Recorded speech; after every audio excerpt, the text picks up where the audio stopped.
You are listening to the Patriot Pastors Podcast, where we talk about today's issues from a pastor's perspective, as well as calling America back to the faith of our fathers. Without God, democracy will not and cannot long endure. If we ever forget that we're one nation under God, then we will be a nation gone under. Here's your host, Wade Lentz and Harold Smith.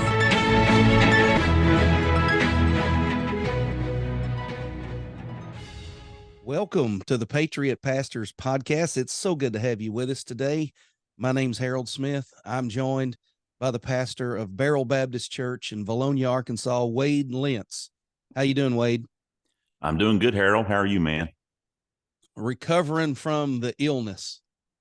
Uh-oh. I don't want to give it a name, but I'm not sure I had it, but it seems like everybody around here did. So Yeah. probably throw my name in the mix. Yeah, that time of the year, right?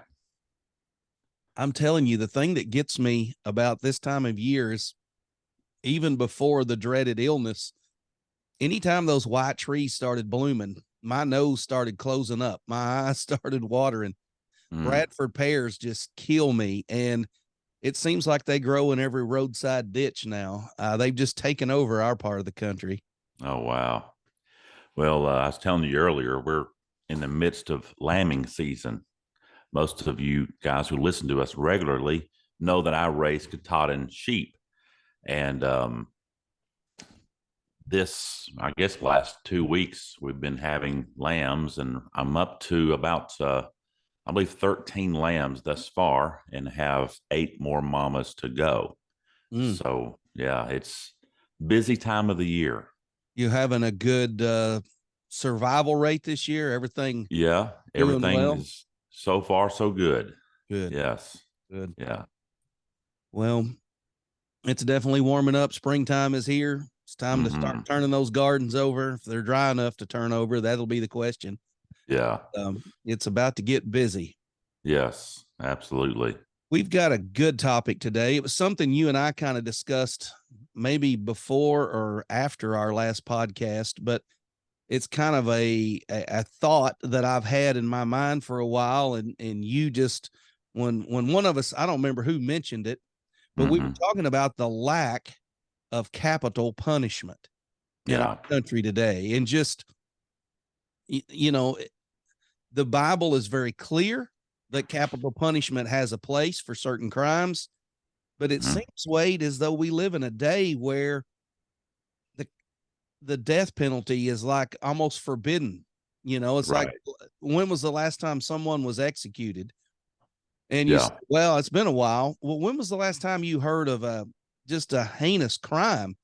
And it would seem to me like I hear more of these crimes, just like mass shootings, mothers killing their own children, fathers killing their whole families. Yes. Serial murderers. It seems like that's not something of a fictional movie. That seems to be commonplace. But the punishment for those crimes is almost non-existent. Right. Yes. Yeah, we talked about, our last episode was on Romans chapter 1 and the fall of a nation, how a nation just gets into gross sin. As we looked at our nation and just lined it up with Romans chapter 1, it is just mind-boggling how close and relevant that is. But after that episode, it was then that I found out of that University of Georgia student. Her name is Lakin Riley, who was a senior at University of Georgia, who was brutally murdered just outside of the university there, killed as she was walking, running, and killed by an illegal immigrant. And I sent you that text and thought, man, we talked about this today, and look at this. And you sent back, if we would just get back to execution, this kind of stuff would stop, not completely, but it would slow it down. Yeah. And man, I'm in full agreement with you. Well, one fact can't be denied. Dead criminals commit less crimes than living criminals. Mm-hmm. And so many times people have been guilty of a number of capital punishment offenses. Yeah. In other words, you could murder someone in 2008, go to prison for 3 or 4 years, get out, murder someone in 2012, go to prison for 10 years, get out in 2022. And now you've murdered 2 people. You should have been executed the first time around. You murdered 2, and now you're back out again, and you haven't reformed. And that seems to be the push away from the death penalty, is always to reform people. Well, let's just reform them and put them back in society. But to be quite honest with you, most of the people that I see when I watch an episode of Cops, they're on parole. They just got out of prison. They didn't get reformed while they were in prison. And you know, it's not like they've never been to jail before. They've been to jail multiple times. Yes. At some point in time, jail no longer reforms someone. And if we take away the ultimate punishment of capital punishment, the execution of a criminal, we've really removed the final verdict for someone that is a menace to society. And usually the solution is we'll just lock them up forever. How many people can you lock up forever? I mean, we're realizing that death row, that long-term life sentence, it just goes on and on and on. And so I was thinking, and I always kind of go back to this because I live in the Fort Smith area. We were famous for a judge in the old American West days named Isaac C. Parker. His nickname was the Hanging Judge. And he got that name by executing criminals. When he came to Fort Smith, I think there had been 2 or 3 executions in the previous 10 years. He was a federal judge here for 21 years, and he sentenced 160 people to death. 160 people. These were all by hanging on gallows. Of the 160, only 79 were executed. Some of them died while incarceration. Some of them were pardoned. Some of them had their sentences commuted or, got off with a retrial. But what Isaac Parker did was he established law and order on the frontier. And that law and order came from someone who was willing. He wasn't punishing. He wasn't hanging people for stealing a pocket watch. He said the only people that I ever sentenced to hang were those that the law said this is punishable by death. The law sentenced them. All I did was take the verdict that was rendered to me and administer the punishment. In hanging those 79 people over 21 years, here's what happened. The crime in our area bottomed out. Criminals were like, this is no place to commit rape. This is no place to commit murder. This is no place to commit these kind of crimes. And they all left. And when criminals were caught, they were notorious. If they were caught in Oklahoma, they were notorious for saying, please take me to Coffeyville, Kansas. Please take me to Wichita, Texas. Take me somewhere other than Fort Smith, Arkansas, because they enforce the law. Yeah.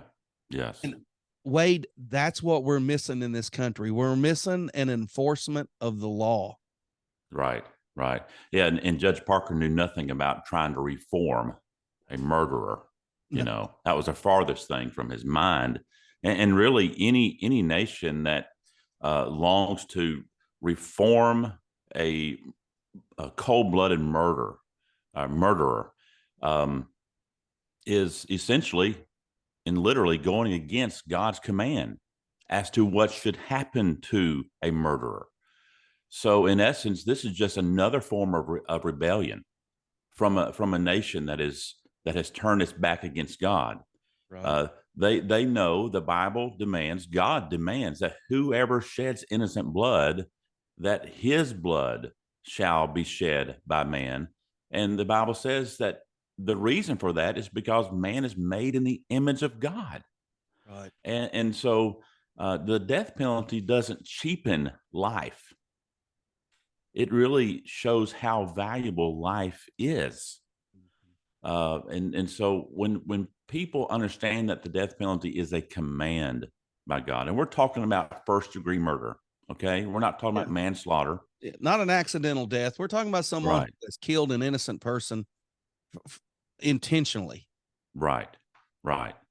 Yeah. And when a nation goes soft on capital punishment, as we have, that nation ceases to be a just nation, because now they are elevating the rights of the guilty murderer above the rights of the innocent life that that murderer took. No, that's a good point. And that's essentially what's happening.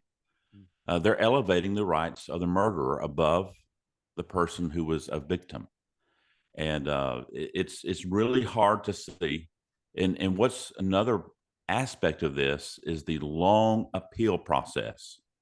From the time that they are pronounced guilty and are rendered the death penalty, it is up to 20 years to up to almost 30 years sometimes before the execution ever takes place. Yeah. That in itself is an injustice and wrong. And it shows that they have it's not a priority. And it's somehow, I'm sure money is linked into this, as each appeal process costs bukus of money. But it's very sad. Yeah, it's sad that states began saying we'll not execute anyone for crimes. And in those states, the first states to do that were some of the most worst crime states in America. And I can always think back to California was one of the first states to get rid of the death penalty. And I mean, look at California today. You can steal $950 worth of merchandise from a store, walk out with it, and not be arrested. It has to be over $950 to be worthy of arresting them for shoplifting. That all started with, we're not going to execute Charles Manson, for crying out loud. Yeah. Charles Manson, the guy was a psycho killer. No, we'll keep him in prison and try to reform him. How'd that work out? I remember seeing him on 2020, when I was a kid. Yeah. I'm like, this guy's a space cadet. You're defending his right to life? This guy was, brutally murdered people. Yeah, he was a mastermind. He was a mastermind. And they kept him around and let him write books and do interviews and look at him today. I mean, it is just, it is a downward spiral that hasn't stopped. Yeah. Yeah. And we talked about this earlier. You can have laws on the books that, murder is wrong. But if you do not put penalties against those laws, that law is virtually no good. Yeah. And when a criminal knows that, hey, the worst thing that's going to happen to me is that I'll go to prison for the rest of my life and get fed 3 meals a day and get all my teeth fixed. Get all my teeth fixed. Yeah. I mean, prison in itself has become a joke. Yeah. If you're talking about reforming, there's nothing about reforming there. You're rewarding criminals today. Yeah. It's not like the prisons like they were in the old days. Right. Well, there's a big difference between the gulags, between these Russian torture camps and a prison where someone is merely being contained and cared for. When you go to prison, you ought to go to work. You should pay your way. You should do some form of work.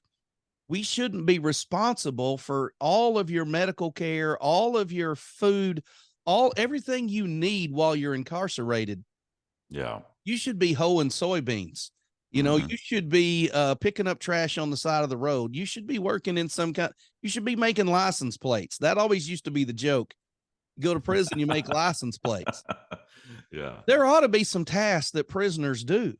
Right. And they ought to work and pay their way. And they should, you could teach them trades. You can give them degrees. You can do all of that too.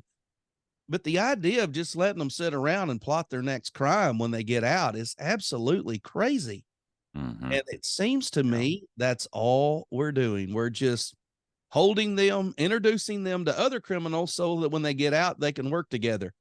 How many times do you find that these criminals say, we met in prison? We shared a cell together. We learned to do this from a guy I was in prison with. Right. It's a joke, Wade. It is a joke, and we're reaping the benefits from it. The fact that no one wants to talk about it, like it's a non-issue. Sure. It's just like, we're not ever going to discuss this. We're not ever going to change this. Yeah. I don't know. Did I ever tell you that I served on a jury trial on the crime of murder? Really? It was the first time I ever served as a juror in my life.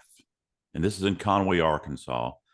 And lo and behold, they picked me to be on the jury trial, to be on a jury of a trial of a young man who's probably 23 years old, who was guilty of second-degree murder.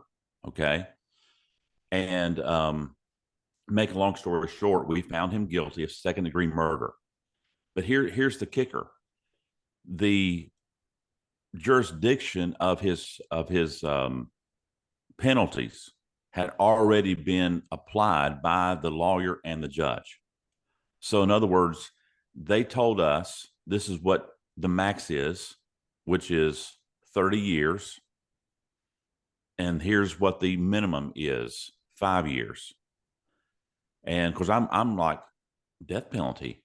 Yeah. Why are we doing this? This man lured a young man to go with him who is a little bit mentally disabled, took him out to the Lolly Bottoms, which is a soybean field near Arkansas River in South Conway, beat him with a baseball bat, beat him to death, left him there in the soybean fields in a ditch, and they found him guilty. We found him guilty of second-degree murder. We couldn't find him guilty of first-degree murder.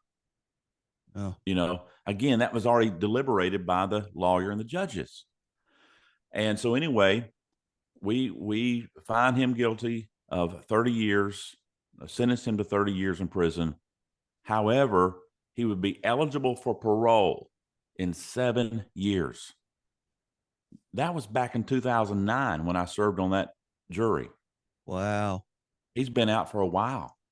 Yeah. A young man who beat another man to death. Took him out there for the purpose of beating him to death. Yes. Yeah. But he didn't mean to kill him. He didn't mean to kill him. That's what he said. My stars.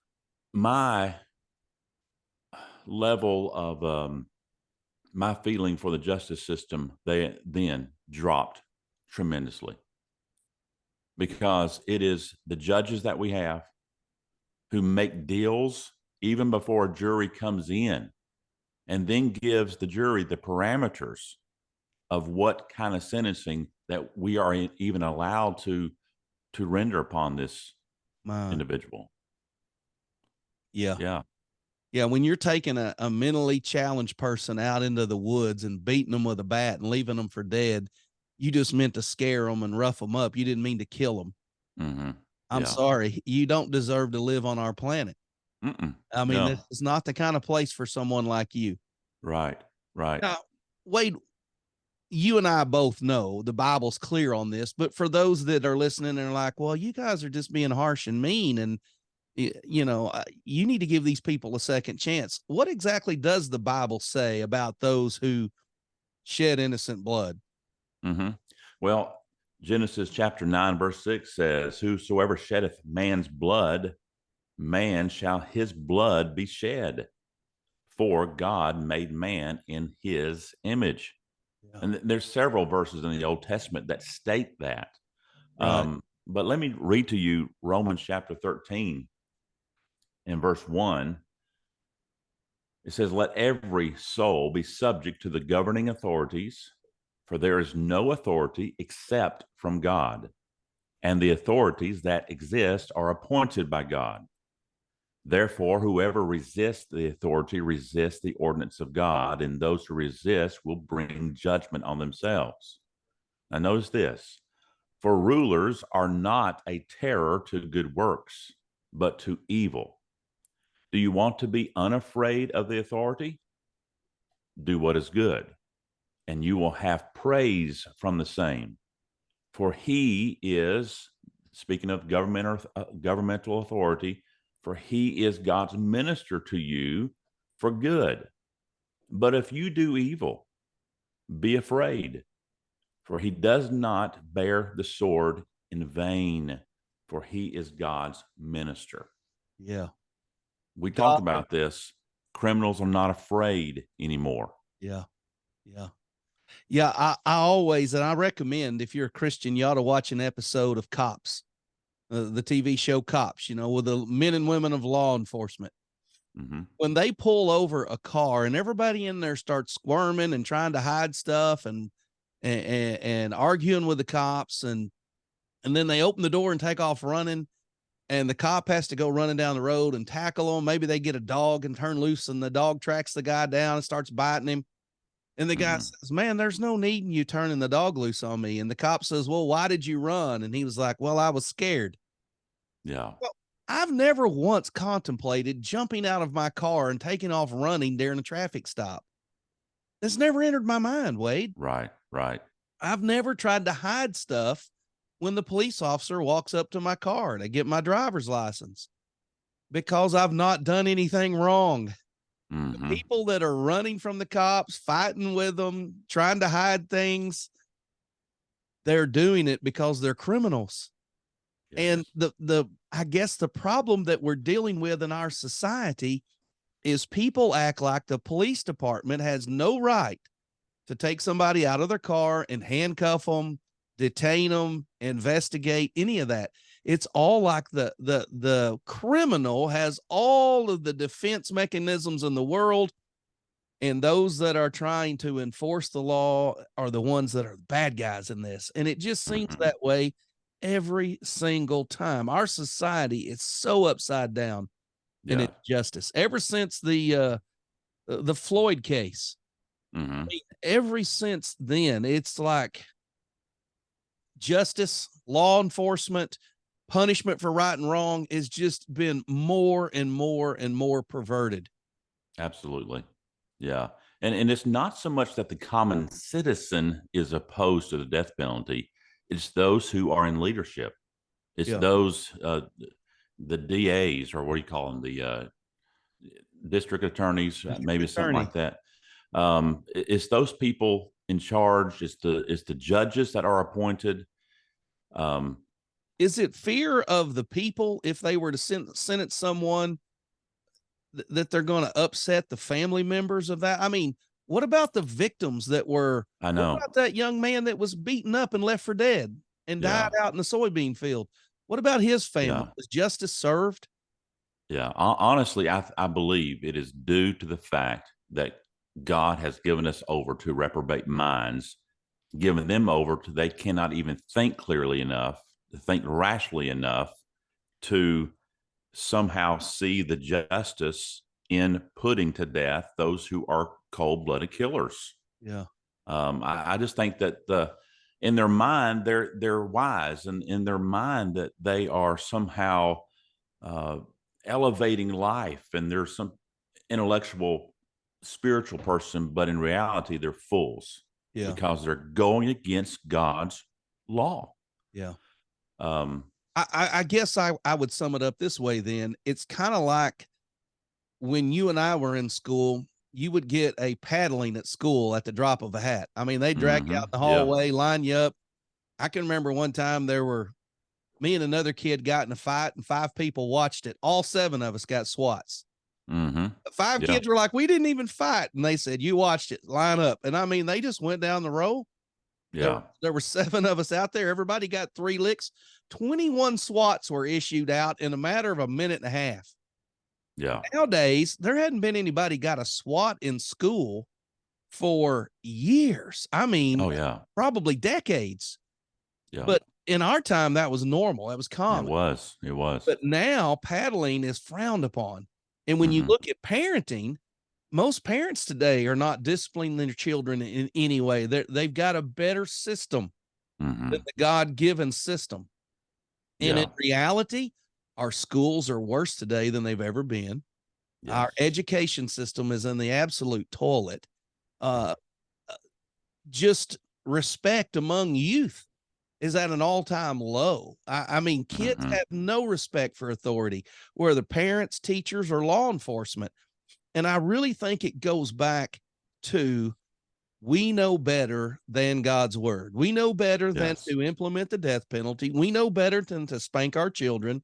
We know Mm-hmm. better than to enforce, and recognize God's given ministers to carry out the laws.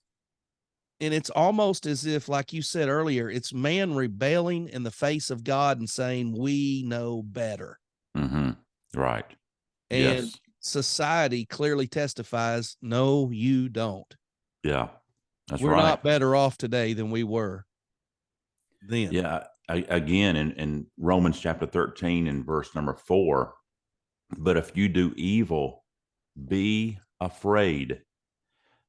God instituted the government, and the way he instituted it was to slow down. What's the word I'm looking for? Make evil, to deter evil. Yeah. He made the government in such a way that you ought to be afraid to do the crime because you're going to pay for it. Right. So he says, but if you do evil, be afraid, for he does not bear the sword in vain, for he is God's minister, who is an avenger to execute wrath on him who practices evil. So a righteous government is going to be one who avenges the blood of those who shed innocent blood. Yeah. Yep. And when we lose that fear, you've lost society. Yeah. You've lost society, and that is where we are at. Some people bring up the fact that King David, essentially was a murderer, and we would agree to that. He was the mastermind behind Uriah's death, Mm-hmm. but God didn't kill him, and he was worthy to die. He had done things that deserved the death penalty, but David did suffer. Yeah. David probably would have wished he would have died. Yeah. Yeah. Right. Because remember, God told David, hey, the sword, what you deserve, is not going to leave your home. Yeah. You're going to watch your family die. And he did. He watched his infant son. He watched Absalom pass away. He watched Amnon, his other son. I mean, there was even brother killing brother there, others. And so, yeah, David did not die himself. Right. But God. Well, let me say this. God has never said, I'm going to pass judgment while you're on the earth. Mm-hmm. When it comes to God's judgment, it is after death.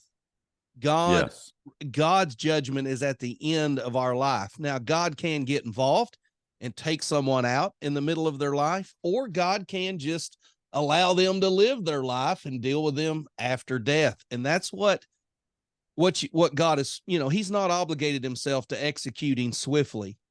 If someone sins. Moses was a murderer, but he lived 40 years in the desert after that as a fugitive from justice. So yeah, God is able to punish his people. But like you said in Romans 13, God has implemented government to be the carry out, the people who carry out the punishment of those who harm the innocent. And so I think it's just a sign of our times. We live in a nation that has just completely forgotten God. We live in a nation that is just quickly going to lawlessness. I mean, quickly. They can complain all they want about the January 6th riots. That is not the big problem. That is just a talking point. Real problem is the lack of punishment to those who have broken the laws of the land, and they break them every day. They break them in the drug courts. They break them in the in violence. Shoplifting's at an all-time high. Murder is at a high. Gang violence is at a high. I mean, all of these things are becoming more and more rampant. Yeah. Cities are becoming more and more dangerous. And, you know, they're wanting to talk about something that happened 3 years ago. Mm-hmm. And Sure. like we haven't got to the bottom of it yet. The real issue here is that there's just a lack of protection for the innocent. There's a lack of the implementation of the laws of our land. Judges are turning a blind eye to it, and lawlessness is increasing. And that's what we're seeing at an alarming rate. Yeah. You say, Wade, what would your answer be? I would say, well, thanks for asking, but here's what I would do if I was somehow in control. If a man was found guilty, I mean, through DNA, through just all kinds of evidence, found guilty of cold-blooded murder, the execution would be, he would get one appeal, and the execution would take place 6 months after his first rendering of found guilty. His appeal would take place 3 months after that, and then the execution would begin 3 months after that period, after that appeal. Not going 30 years, 20 years, and dragging this thing out. And guess what? We're all concerned about the method of how we execute today. Used to be when I was a kid, I remember electric chair was still there. Then it went to lethal injection, you know, and now that's even could cause harm to the murderer. Yeah, they might feel it. They might feel they might feel that they die. Yeah. Isn't that pitiful? Well, they used to be public executions. Yeah. They were hung publicly in gallows. Mm-hmm. Yes. And the purpose. Why would they do that? Why would they do that? It's a biblical precept. I mean, Paul tells Timothy, those that are sinning in the church, rebuke in front of the church so the whole church can see that there's a discipline that's applied to those that are rebellious. Mm-hmm. Now, we're not killing people in the church, but if someone's out of line, and they're out of line publicly, you correct them publicly. Yeah. When someone murders another human being, that needs to be confessed and brought forward. Here, we caught this person. Now, here's what happens to those who kill innocent people. And everybody that wanted to watch it could. And here's what would happen. Kids would watch somebody hanging from a rope and say, man, I don't ever want to embarrass myself, shame my family. I don't want people to watch me die like that. Right. It was a deterrent to other people. Hey, look, this is what happens if you want to go kill an innocent person. This is what's going to happen to you. There's nothing wrong with that. Right. There is absolutely nothing wrong with that. The only person we're protecting by doing that privately is the criminal, the one that trespassed, the one that broke the law, the one that took someone else's life. They're not the victim in this. They're the perpetrator. Yeah. And I think if America saw the real consequences of their crime and they didn't just go sit in a cell somewhere and smoke cigarettes all day and work out and get medical benefits and get all these other, government benefits and then get put back out on the street. I think if they saw people actually dying and they saw that even if it wasn't a death penalty, let's say you were sentenced to prison, if that was a place you didn't want to go, if that was a place where you had to work and pay your own way. Yeah. I think, man, there's got to be a better life than what I'm doing that keeps putting me back in here. Exactly. That's right. And I just don't think there's any public fear in the hearts and minds of people for committing a crime. I think they play video games and kill people on video games.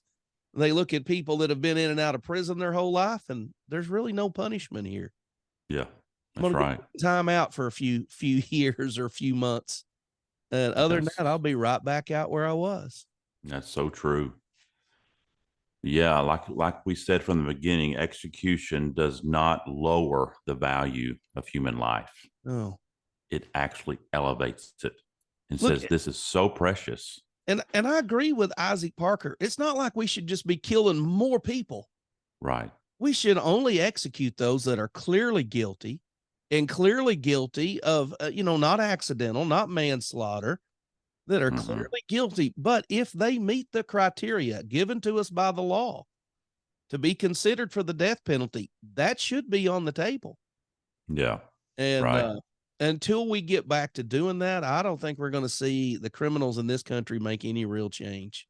I don't think there's going to be, and I don't, and until law enforcement is willing to enforce the law, until judges are willing to apply the law, and until they're able to carry out the true punishment of the law, I don't think we're going to see any change in this country in reference to lawlessness. I agree. Well, folks, there you have it. It is two pastors whose opinion is not based upon the world's thoughts. It's based upon what God has said concerning the death penalty and who it should be applied to.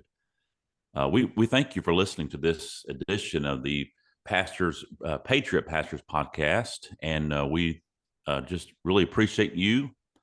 May the Lord bless you.